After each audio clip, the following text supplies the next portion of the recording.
میرے قرضے کبھی نہیں اتر سکتے۔ کہا کہ ایک عمل میں نے بہت ہی طاقت سے کیا۔ ایک دفعہ آپ کے درس سے سنا تھا، جب بندے کی آنکھ کھلتی ہے تو دائیں طرف ایک فرشتہ ہوتا ہے، بائیں طرف شیطان ہوتا ہے۔ شیطان کہتا ہے دنیا کی فکر کر، مال کی، کاروبار کی، زندگی کی، نظام کی، کیا ہوگا، آج کیا ہوگا، کیسے ہوگا، کس طرح ہوگا، فلاں کام کا کیا ہوگا۔ اور فرشتہ کہتے ہیں اللہ کا نام لے، اللہ سارے کام بنانے والا ہے، اللہ بگڑی بنانے والا ہے، اللہ مسائل کو حل کرنے والا ہے، اللہ زندگی کی ناکامیوں کو دور کرنے والا ہے۔ اور کہا کہ بندہ اگر اللہ کا نام لے لیتا ہے تو پیشانی پہ ایک لفظ لکھا جاتا ہے جس کو غنی کہتے ہیں، اور اگر بندہ اللہ کا نام نہیں لیتا تو پیشانی پہ ایک لفظ لکھا جاتا ہے جس کو فقر کہتے ہیں، جس کو میرا رب فقیر کر دے کائنات کی طاقت اس کو غنی نہیں کر سکتی، جس کو میرا رب منگتا کر دے کائنات کے کوئی بندہ، امیر، رئیس، بادشاہ اس کو دے نہیں سکتا۔ کہا کہ میں نے اس پہ عمل کیا، اور اس پہ عمل کے ساتھ میں نے یہ عمل شروع کیا جس کو بیڈ ٹی والا عمل کہتے ہیں، سوتے ہوئے۔ اعوذ باللہ من الشیطان الرجیم، بسم اللہ الرحمن الرحیم، لا حول ولا قوت الا باللہ العلی العظیم۔ یہ 11 دفعہ پڑھنا۔ کہا کہ میں نے یہ 11 دفعہ عمل شروع کر دیا، اور کچھ عرصے میں میرے اسباب پیدا ہوئے، میرے قرضے کیسے اترے، میں حیران ہوں۔ کہا کہ پہلے اتر جاتے تھے، پھر چڑھ جاتے تھے، پھر اتر جاتے تھے، پھر، اور کبھی آج تک پورے نہیں اترے تھے۔ اب صورتحال یہ ہے کہ اللہ پاک نے اتنا دیا ہے کہ بہن بھائیوں کے ساتھ، رشتہ داروں کے ساتھ، پڑوسیوں کے ساتھ میرا معاملہ وسیع القلبی کا ہے۔ اللہ نے اتنا دیا ہے کہ میں ان کو دیتا ہوں، گھر والوں کو بھی، اپنے آپ کو بھی، صرف اس عمل کی وجہ سے۔ اور کہا میرا دل مانتا ہے، پہلے میرے ماتھے پہ فقر لکھا تھا، میرے باپ کے ماتھے پہ فقر لکھا تھا، اس کے باپ دادا کے ماتھے پہ فقر لکھا تھا۔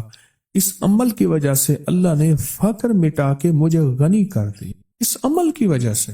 چھوٹا سا سوتے ہوئے جب اٹھے، پاک ناپاک، وضو بے وضو، جس حالت میں ہیں سوتے ہوئے، اسی وقت سوتے ہوئے آنکھ کھلتے ہی کلمہ پڑھ کے یہ اعوذ باللہ من الشیطان الرجیم، بسم اللہ الرحمن الرحیم، لا حول ولا قوت الا باللہ العلی العظیم، یہ پڑھنا ہے 11 بار پڑھنا۔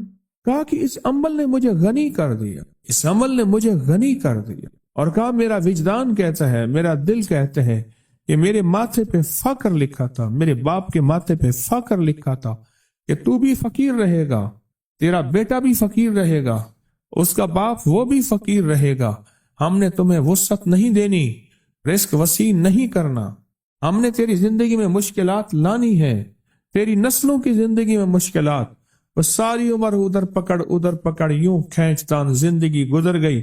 کہا کہ جب سے میں نے یہ عمل کیا، اللہ نے مجھے غنی کر دیا، اور لگتا ہے میری پیشانی پہ، اصل وہ کہنے یہ آیا تھا کہ سنا ہے آپ پیشانی پڑھ لیتے ہیں، سنا ہے آپ کے بارے میں کہ آپ کو پیشانی کی لکیروں پہ نظر آ جاتا ہے کہ یہ فقیر ہے یا غنی ہے، شقی ہے یا سعید ہے، بدبخت ہے یا نصیب والا ہے یا بخت والا ہے اور مقدر والا ہے۔ آپ مجھے یہ دیکھیں، کیا میری واقعی ایسا ہو گیا ہے کہ میرے مطابق تو میری پیشانی سے جو فقر تھا وہ ختم ہو گیا، اب غنا آ گیا ہے۔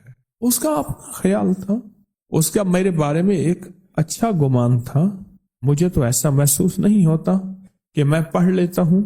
یقین جانیے یہ عمل ایسا ہے، بہت طاقتور عمل ہے، یہ عمل اتنا قوت والا ہے۔ کیوں؟ یاد رکھیں، میں نے آپ کو بتایا تھا جو ایک دفعہ بسم اللہ پڑھتا ہے کیا ہوتا ہے، اس کی رات بتایا تھا 10,000 نیکیاں، اور اس کے نام اعمال میں 10,000 برائیاں، نیکیاں ملتی ہیں، برائیاں ختم ہوتے ہیں، 10,000 درجات بلند ہوتے ہیں۔ یہ صرف ایک دفعہ بسم اللہ پڑھنے سے ہے، اور ایک بسم اللہ کے اور کمالات ہیں۔ اور جب بندہ اعوذ باللہ من الشیطان الرجیم پڑھتا ہے تو پتہ ہے کیا ہے، اعوذ کہتے ہیں اصل میں چھتری کو، کہ مولا میں ڈھال، میرے پاس کچھ نہیں، میں نہتا ہوں، میرے ہاتھ کچھ نہیں، تیری طاقت ہی ہے جو میری چھتری ہے، میرا سنبھال ہے، اور میرا ڈیفنس ہے، اور میرا دفاع ہے، اور میری حفاظت ہے۔ مولا میری بس ہو گئی ہے، اب تو آ کے میری حفاظت کر، میرے بس میں نہیں ہے، کیوں؟ طاقتیں زیادہ ہیں، قوتیں زیادہ ہیں، جنات شیاطین ہیں، نہ وہ نظر آئے نہ ان کے وار نظر آئے۔ بندہ نظر آتا ہے نا تو بندے کے وار بھی ساتھ نظر آتے ہیں، وہ ہاتھ سے مار رہا ہے، لاٹھی سے مار رہا ہے، اینٹ سے مار رہا ہے، بندوق سے مار رہا ہے، خنجر تلوار سے مار رہا ہے، مولا اس کے تو نہ وار نظر آتے ہیں نہ اس کے یا خود نظر آتا ہے۔ اے اللہ بس اب تیری رحمت آئے گی، تو آ جا۔ اعوذ باللہ من الشیطان، اور میرے پاس شیطان بھی وہ نہیں ہے، شیطان وہ ہے رجیم جو پھر ایک کے بعد دوسرا حملہ کرتا ہے، دوسرے کے بعد تیسرا حملہ کرتا ہے، چھپ چھپ کے حملہ کرتا ہے، وہ رجیم ہے میرے پاس۔ جب بندہ پڑھتا ہے نا لا حول، اس کو ذرا غور سے سننا، لا حول ولا قوت الا باللہ العلی العظیم، جب بندہ یہ دعا پڑھتا ہے نا، یہ ذکر کرتا ہے، اس کا پتہ معنی کیا ہے؟ اے اللہ تیری چاہت ہوگی تو میں نیکی کر سکوں گا، اور اگر تیری حفاظت ہوگی تو میں گناہوں، برائیوں، آفتوں، مصیبتوں سے بچ سکوں گا۔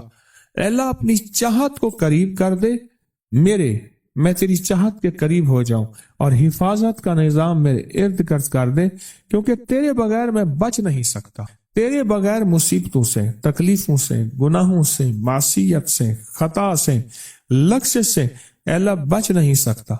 اصل میں اس دعا میں اپنے آپ کو یہ سارا اللہ کے حوالے کر،